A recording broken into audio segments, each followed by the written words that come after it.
두 분의 그 간증 동영상을 보시면서 여러분 어떤 그 생각을 하셨는지요? 우리는 이 두 편의 그 동영상을 보면서 이런 질문을 하지 않을 수가 없습니다. 도대체 무엇이 가수 남진을 저렇게 만들었을까요?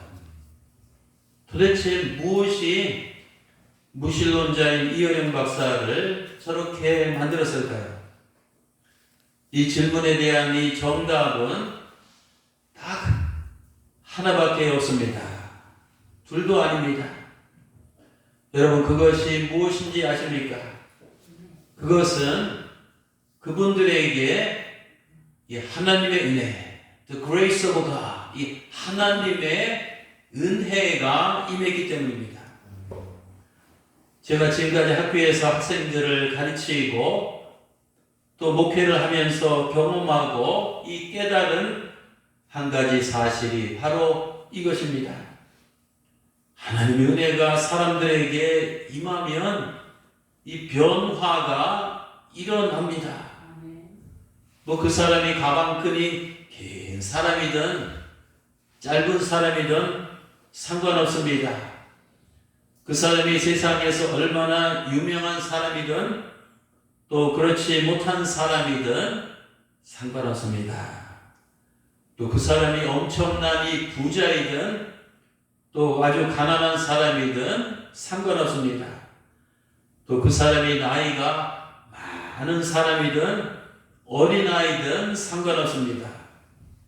좌우지간 누구든지 언제든지 어디서든지 하나님의 은혜, 이 하나님의 은혜가 임하면 그 사람에게서 이 변화가 일어나게 됩니다.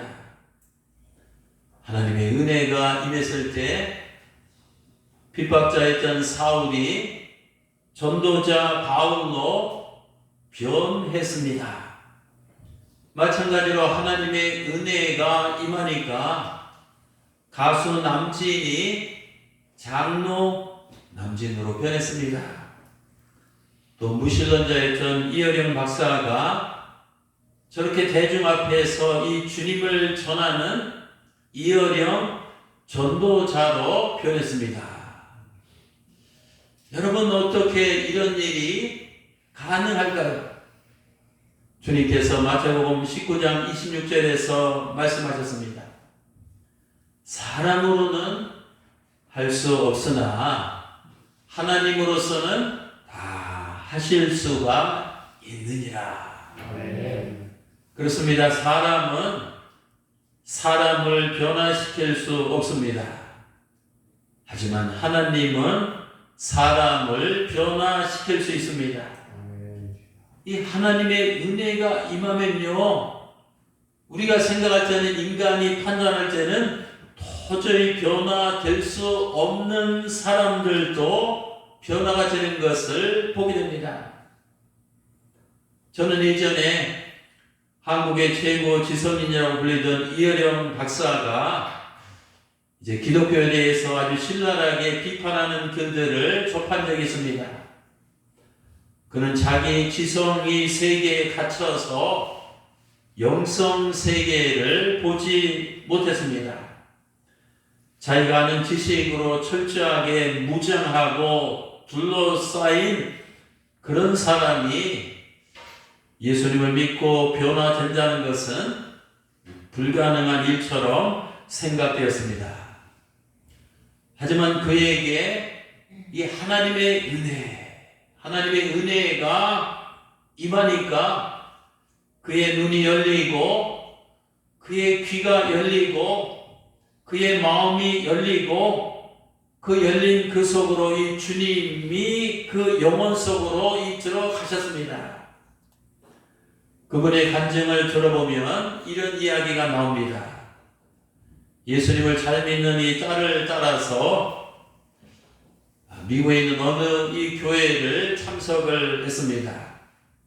이제 딸하고 회중석에 앉아서 예배를 드리다 보니까 교인들이 예배 시간에 두 손 들고 몸을 흔들면서 막 찬양을 하는 그 모습이 보였습니다.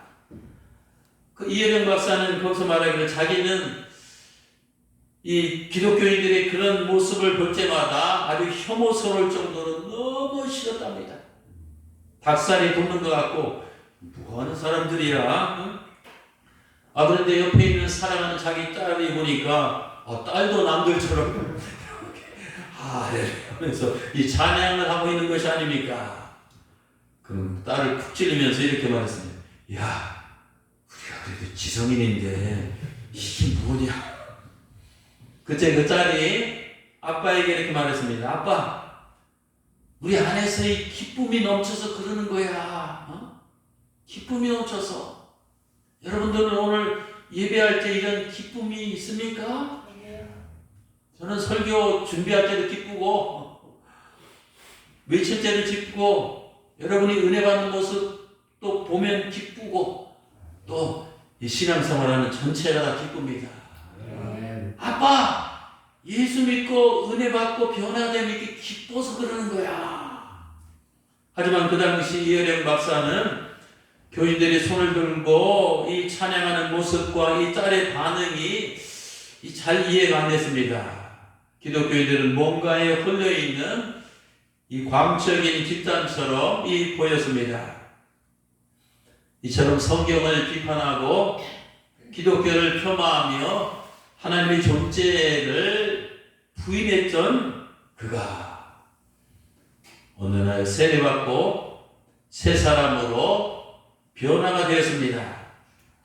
이제는 하나님께 손을 들고 경배와 찬양을 드리는 성도가 바로 되었습니다. 그는 회심 후에 이런 기도문을 시로 썼습니다. 제목은 어느 무신론자의 기도입니다. 당신을 부르기 전에는 아무 소리도 들리지 않았습니다. 당신을 부르기 전에는 아무 모습도 보이지 않았습니다. 하지만 이제 아닙니다. 어렴풋이 보이고 멀리에서 들려옵니다. 어둠의 벼랑 앞에서 내 당신을 부르면 기척도 없이 다가서며 내가 거기 있었느냐? 내가 그동안 거기 있었느냐고 물으시는 이 목소리가 들립니다. 달빛처럼 내민 당신의 손은 왜 그렇게도 야위셨습니까? 못자국의 아픔이 아직도 남으셨나이까? 도마에게 그렇게 하셨던 것처럼 나도 그 상처를 조금 만져볼 수 있게 하소서. 그리고 혹시 내 눈물방울이 그 위에 떨어질지라도 용서하소서. 아무 말씀도 하지 마옵소서. 여태까지 무엇을 하다가 너 혼자 거기 있느냐고 더는 걱정하지 마옵소서. 그냥 당신의 야윈 손을 잡고 내 몇 방울의 차가운 눈물을 뿌리게 하소서. 여러분, 이 세상에는 두 개의 중력이 존재합니다. 하나는 물리적인 중력입니다. 또 하나는 이 영적인 중력입니다. 영적인 중력은 은혜의 중력을 말합니다. 이 물리적인 중력은 우리가 옛날 과학교과에서 배운 것처럼 모든 물체를 지구의 품으로 끌어당기는 힘입니다. 은혜의 중력은 뭡니까? 그것은 인간을 하나님의 품으로 끌어당기는 힘입니다. 사과가 나무에서 떨어지는 것은 저절로 떨어지는 것이 아닙니다. 거기에 이 중력이 작용하기 때문에 위에서 아래로 떨어집니다. 뉴턴이 발견한 위대한 진리입니다. 마찬가지로 죄인인 인간이 하나님 앞에 저절로 절로 나올 수가 없습니다. 하나님 앞에 나오려면 하나님의 은혜의 중력이 작용해야만 나올 수가 있습니다. 일찍이 우리 예수님께서는 요한복음 6장 44절에서 하나님께서 끌어당기시는 이 은혜의 중력에 대해서 분명히 언급하셨습니다. 나를 보내신 아버지께서 이끌어 주지 아니하시면 아무도 내게 올 수 없느니라. 가수 남진이, 무신론자인 이어령 박사가, 그리고 여러분들과 제가 하나님 앞에 나올 수 있는 것은 결코 우연이 아닙니다. 그것은 이미 벌써 이 하나님의 은혜의 중력이 작용을 했기 때문입니다. 물리적인 중력이 눈에 보이지 않는 것처럼 이 은혜의 중력도 이 눈에 보이지 않습니다. 하지만 사과가 떨어지는 움직임을 보면 중력이 작용하는 것을 알 수 있듯이 사람들이 변화되는 움직임을 보면 그 사람에게서 은혜의 중력이 작용하고 있다는 것을 알 수 있습니다. 뉴턴이 나무에 매달린 사과를 보고 물리적인 중력을 발견했듯이 그리스도인들은 나무에 매달리신 예수님을 보고 영적인 은혜의 중력을 발견하게 됩니다. 십자가 아래서 은혜의 중력을 발견하는 그 순간 내 존재가 변하고 내 삶이 달라지고 내 운명이 뒤바뀌게 됩니다. 어느 순간 인생을 살다가 우리에게 하나님의 은혜의 중력이 임하면 뭐지? 이 하나님 말씀이 귀에 들리기 시작합니다. 또 하나님의 말씀이 눈에 이게 들어오기 시작합니다. 또 하나님의 말씀이 머리로 깨닫기 시작합니다. 또 하나님의 말씀이 가슴에 이 감동이 되기 시작하고요. 또 하나님의 말씀이 마음으로 믿어지기 시작합니다. 뿐만 아닙니다. 하나님의 은혜의 중력이 강하게 임하면 임할수록 찬송을 부를 때 기쁨이 샘솟습니다. 또 기도할 때 나도 모르게 눈물이 납니다. 또 설교 말씀을 들을 때 이 뜨거운 이 감동이 밀려옵니다. 뿐만 아닙니다. 주의 일에 봉사할 때도 피곤치 아니하고 신뢰합니다. 또 11조와 헌금을 드릴 때도 억지로나 인색함으로가 아니라 기쁜 마음으로 드리게 됩니다. 뿐만 아닙니다. 은혜의 중력이 임하면 교회 오는 것도 즐겁고 교회에 머무는 것도 즐겁고 성도들과 교제하는 것도 즐겁고 직분에 따라서 교회 안팎에서 사역하는 것도 참 즐겁습니다. 만일 하나님의 은혜가 임하지 않는다면 교회 생활을 한두 달 하다가 1, 2년 하다가 다 그만두었을 것입니다. 사랑하는 성도 여러분, 우리가 오늘 이 자리에 앉아있는 것 자체가 하나님의 은혜가 이미 벌써 나에게 임했다는 가장 확실한 증거입니다. 은혜의 중력이 작용이기 때문에 나 같은 이 죄 있는 자가 용서와 이 구원의 자리에 나왔습니다. 은혜의 중력이 작용했기 때문에 나 같은 병든 자가 이 치유와 회복의 자리에 나왔습니다. 하나님의 은혜의 중력이 작용했기 때문에 나 같은 이 교만한 자가 겸손과 이 섬김의 자리에 나왔습니다. 또 나 같은 이 공고한 자가 평안과 이 안식의 자리에 나왔습니다.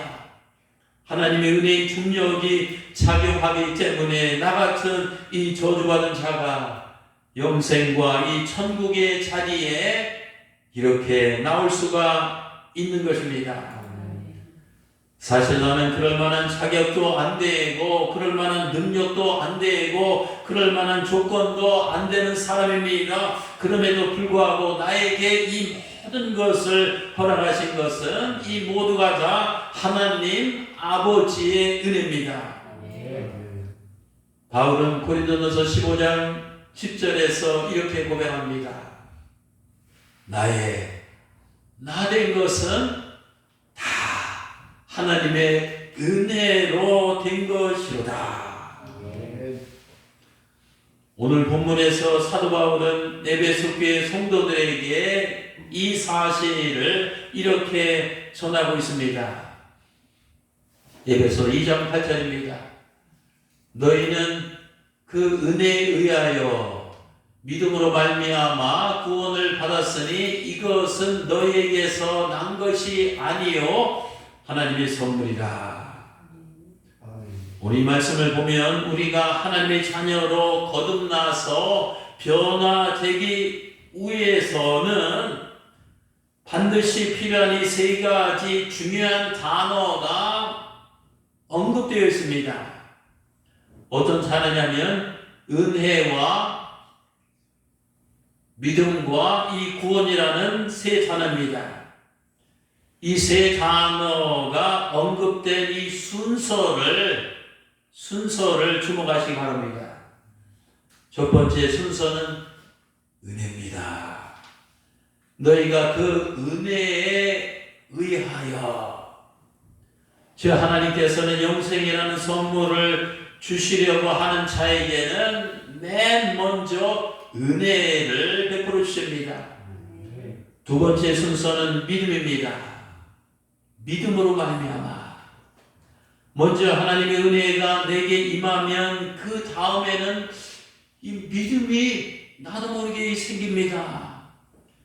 그동안 내 지성으로, 내 지식으로, 내 상식으로, 내 과학으로, 내 경험으로 죽어도 안 믿어지는 이 성경의 진리들이 은혜가 임하면 죽어도 또 믿어집니다. 이게 참 신비한 사실이에요. 세 번째 순서는 이 구원입니다. 믿음이 생기면 하나님의 말씀이 믿어집니다. 내가 죄인이라는 사실이 믿어집니다. 예수님께서 나를 위해서 십자가에서 죽으신 것도 믿어집니다. 3일 만에 부활하신 것도 믿어집니다. 내세 천국과 지옥도 믿어집니다. 그래서 세례받고 이 구원을 받게 됩니다. 은혜가 임하면 믿음이 생기고 믿음이 생기면 구원이라는 이 선물을 받게 됩니다. 그러면 여기서 한 가지 의문점이 생깁니다. 이 세상에는 이 구원받지 못한 사람들이 구원받은 사람들보다 훨씬 더 많습니다. 그러면 왜 나는 구원받고 저 사람들은 구원을 받지 못했습니까? 왜 하필 납니까? Why me? 사도 바울은 에베소서 1장에서 이렇게 답변하고 있습니다.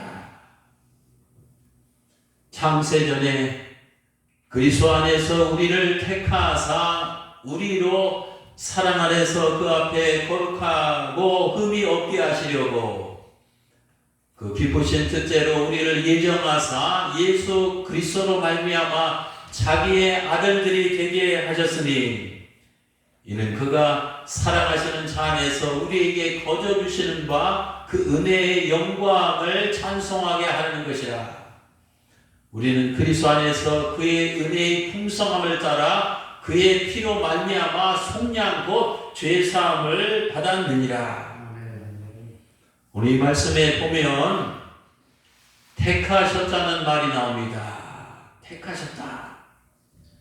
하나님께서는 세상을 창조하시기 이전에 우리를 구원하시기 위해서 이미 택해 놓으셨다는 것입니다. 이야, 굉장한 이 사건입니다. 그 다음에 예정하셨다는 말이 나옵니다. 하나님께서는 우리가 이 땅에 생일날 태어나기도 전에 우리가 예수 그리스도를 믿어 하나님의 아들들이 하나님의 자녀들이 되도록 미리 예정하셨다는 것입니다. 또 세 번째는 이 기쁘신 뜻이라는 이 말이 나옵니다. 이 모든 이것이 하나님의 그 기쁘신 뜻 가운데 이루어졌다는 것입니다. 그래서 사도 바울은 에베소 1장 11절에서 이렇게 말합니다. 모든 것을 기쁘신 뜻 하신 대로 이루시는 하나님께서 당신의 계획을 따라 우리를 미리 정하시고 예정하시고 택하셔서 그리스도를 믿게 하셨습니다. 여러분, 나라는 존재는 창세전에 이미 하나님의 그 마음속에 존재하고 있었습니다. 하나님께서는 나를 위한 기쁘신 뜻과 계획을 갖고 계셨습니다. 그 기쁘신 섭리 속에서 하나님은 나를 택하시고 나에게 은혜를 주시고 나에게 믿음을 갖게 하시고 나를 구원하시고 나에게 하늘나라를 허락하시기로 다 이미 예정이 되어 있습니다. 나의 그 과거와 나의 현재와 나의 미래는 이 하나님께서 계획하신 영원한 이 섭리 가운데 움직이며 이 존속을 하고 있습니다. 나는 누굽니까? 이 주님께서 말씀하신 대로 온 천하보다도 온 우주보다도 하나님께서 보실 때는 아주 더 귀한 이 존재입니다. 시편 8전 4절입니다. 사람이 무엇이기에 주님께서 그를 생각하시며 인자가 무엇이기에 주님께서 그를 이렇게 돌보시나이까? 나는 누구입니까? 나는 하나님의 은혜 가운데 태어나서 하나님의 은혜 속에 살다가 하나님의 은혜의 품으로 돌아가는 이 하나님의 은혜를 받은 자입니다. 제가 어제 설교 준비하면서 한 편의 시를 또 썼습니다. 제목은 너입니다. 너는 누구냐? 너는 저절로 태어났을 리는 없다. 내 안에 하늘의 섭리가 깃들고 내 안에 우주의 이 진리가 머물고 내 안에 태고의 신비가 잠들고 너는 잉태되었다. 너는 알고 있느냐? 내 안에 하나님의 은혜가 내리고 내 안에 하나님의 얼굴이 비치고 내 안에 하나님의 숨결이 숨쉬고 내 안에 하나님의 사랑이 물들고 너는 하나님과 통하였구나. 너는 복된 자로다. 오늘은 어버이날입니다. 어버이날은 이 나라는 존재를 이렇게 낳아주시고 길러주신 육신의 어버이 은혜를 기억하며 감사하는 날입니다. 저는 오늘 이 시간이 나라는 존재를 이렇게 만들어주신 하나님 아버지의 은혜를 기억하며 감사하는 날이 되시기 바랍니다. 바울은 오늘 본문 3절에서 뭐라고 했습니까? 특별히 하늘에 속한 모든 신령한 복을 우리에게 주신 하나님 아버지의 은혜를 기억하고 감사하며 이 찬양하고 있습니다. 에베소서 1장 3절입니다. 찬송하리로다. 할렐루야. 하나님 곧 우리 주 예수 그리스도의 아버지께서 그리스도 안에서 하늘에 속한 모든 신령한 복을 우리에게 주셨다. 할렐루야. 찬양하자. 신령한 복. 여러분, 우리는 신령한 복을 받은 자입니다. 신령한 복은 세상에서 그저 잘 먹고 잘 살고 잘 입고 잘 놀고 형통하는 이 땅에 속한 이 복이 아닙니다. 신령한 복은 은혜 안에서 구원받고 은혜 안에서 영생을 얻으며 은혜 가운데 천국에 가서 누리는 이 하늘에 속한 이 복입니다. 땅에 속한 이 복은 일시적인 복입니다.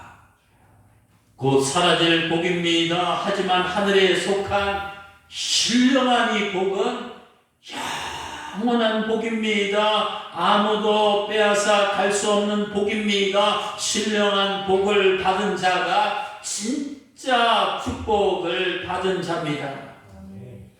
사랑하는 성도 여러분, 나에게 신령한 복을 주신 하나님 아버지께 감사하며 영광과 찬양을 올려드립시다. 나를 창세 전부터 택하시고 그리스도 안에서 구원하시기로 예정하신 하나님께 감사하며 찬양을 드립시다. 또 나에게 은혜를 주셔서 진리 말씀을 듣게 하시고 보게 하시고 믿게 하시고 영생의 길로 인도하신 하나님 아버지께 감사하며 찬양을 드립시다. 또 나의 죄를 용서하시고 나를 하나님의 자녀 삼아주시며 나의 이름을 하늘나라 생명책에 기록해 주시고 천국에서 영생 복락을 누리게 해주신 하나님 아버지께 감사하며 이 찬양을 드리시길 바랍니다. 오늘 어버이 주일 육신의 어버이도 우리가 공경하고 효를 다해야 되지만 하늘 아버지께서 이런 은혜와 축복을 주신 것을 기억하고 그분께 우리가 온 힘을 다해서 감사와 찬양과 영광을 돌리시는 여러분 되시기를 주님의 이름으로 축원합니다. 기도하시겠습니다.